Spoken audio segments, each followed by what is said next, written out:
Recently, I finished college, and if you're wondering what that has to do with woodworking, I'll get to that in just a second. But now that I'm considered an educated person with a business degree, I thought I would share what I got out of that.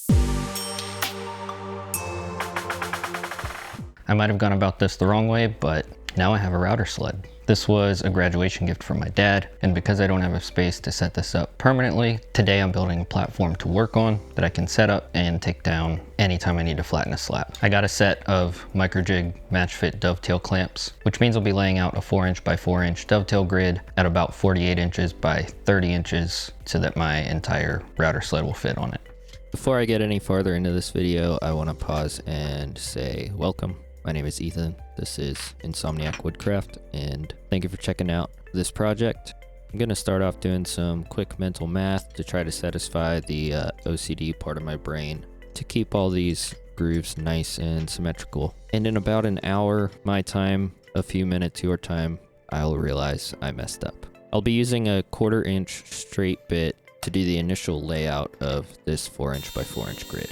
This part is pretty repetitive, just cutting a lot of grooves, trying to keep my router straight. I worked for about 30 minutes and then paused to give my router a break.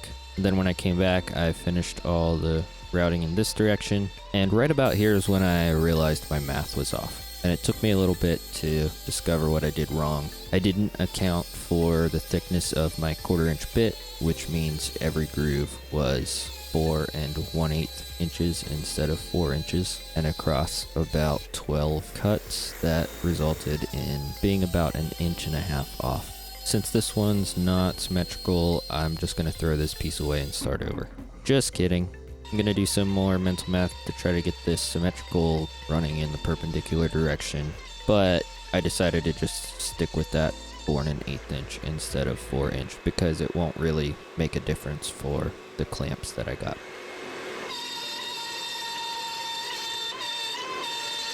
Running the router in this direction was kind of awkward with how long and wide this sheet is. It was hard to reach and keep the router held straight, along with my dust collection hose pulling on the router. So some of these aren't perfectly straight, but that's okay since this is just a piece for in the shop.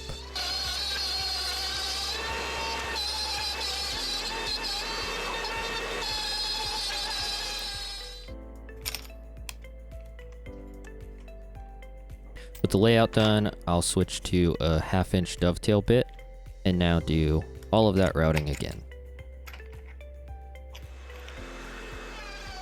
I wanted to come up with a way to hold my router sled in place without needing to clamp it down every time, and also make sure that it was lined up perfectly every time. And that just means one less step when I want to break this thing out and use it, which means I'll probably use it more often if it's easier to set up.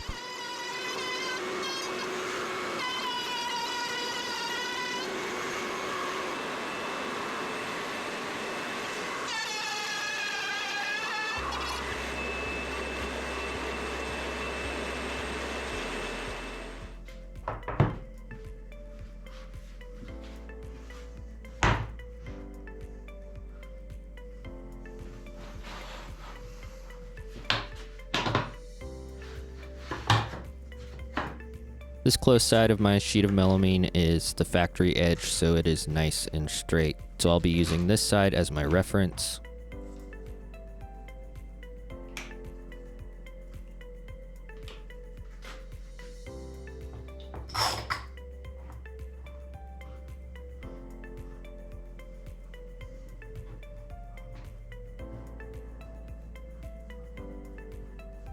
With it all lined up and clamped down, I'm drilling a few holes with a 3/8 inch bit.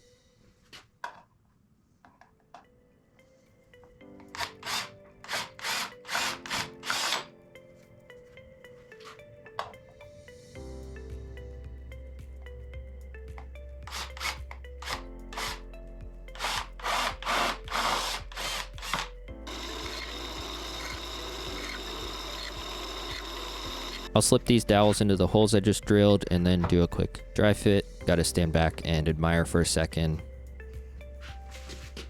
If only I knew where I last set my wood glue.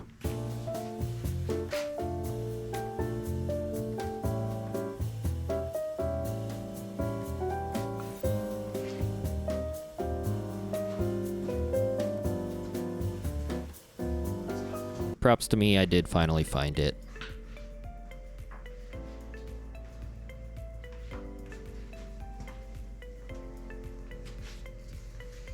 Just a dab of glue on this work surface that I'll push the dowels into. Rather than lining this side up with the edge of the table, I used the opposite side as a reference. Put the router sled back together and make sure this second side is set nice and straight, and repeat the exact same process.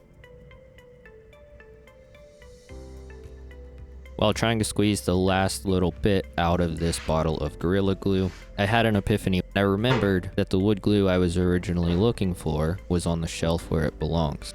Now that mystery is solved.